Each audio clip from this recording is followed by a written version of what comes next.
floating. People started applauding before Mr. Tushman's words actually registered in my brain. I heard Maya, who was next to me, give a little happy scream when she heard my name, and Miles, who was on the other side of me, patted my back. "Stand up, get up," said the kids all around me, and I felt lots of hands pushing me upward out of my seat, guiding me to the edge of the row, patting my back, high-fiving me. "Way to go, Augie! Nice going, Augie!" I even started hearing my name being chanted. "Augie, Augie, Augie!" I looked back and saw Jack leading the chant, fist in the air, smiling and signalling for me to keep going, and Amos shouting through his hands, "Woohoo, little dude!" Then I saw Summer smiling as I walked past her row, and when she saw me look at her, she gave me a secret little thumbs up and mouthed a silent, "Cool beans" to me. I laughed and shook my head like I couldn't believe it. I really couldn't believe it. I think I was smiling. Maybe I was beaming, I don't know. As I walked up the aisle towards the stage, all I saw was a blur of happy, bright faces looking at me, and hands clapping for me. And I heard people yelling out things to me. "You deserve it, Augie! Good for you, Augie!" I saw my teachers in the aisle seats, Mr. Brown, Miss Patosa, Mr. Roche, and Mrs. Atanaby, and Nurse Molly, and all the others, and they were cheering for me, woohooing and whistling.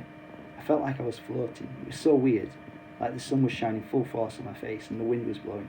As I got closer to the stage, I saw Miss Rubin waving at me in the front row, and then next to her was Mrs. G, who was crying hysterically, a happy crying, smiling and clapping the whole time. And as I walked up the steps to the stage, the most amazing thing happened. Everyone started standing up.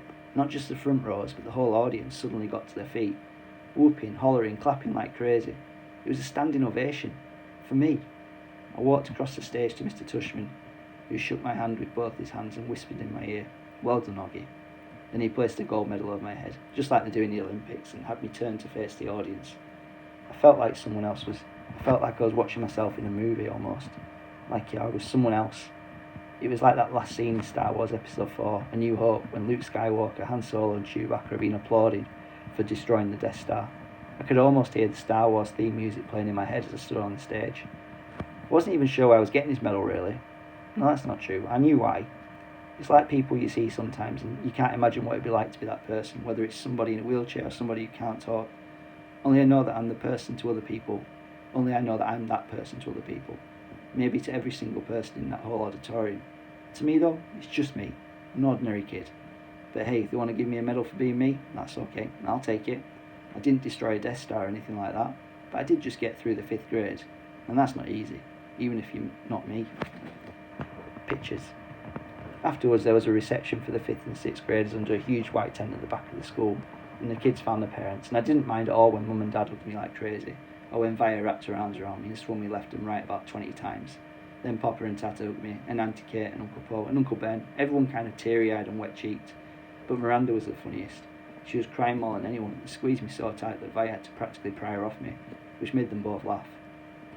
Everyone started taking pictures of me and pulling out the flips, and then Dad got me, Summer and Jack together for a group shot. We put our arms around each other's shoulders, and for the first time I can remember, I wasn't even thinking about my face. I was just smiling a big, fat, happy smile for all the different cameras clicking away at me. Flash, flash, click, click. Smiling away as Jack's parents and Summer's mum started clicking. Then Reed and Maya came over. Flash, flash, click, click. And then Charlotte came over and asked if she could take a picture with us. And we were like, sure, of course. And then Charlotte's parents were snapping away at our little group, along with everyone else's. And the next thing I knew, the 2 Maxes had come over, and Henry and Miles and Savannah. Then Amos came over and Zymina. And we were all in this big, tight huddle as parents clicked away like we were on a red carpet somewhere. Luca, Isaiah, Nino, Pablo, Tristan, Elliot. I lost track of who else came over.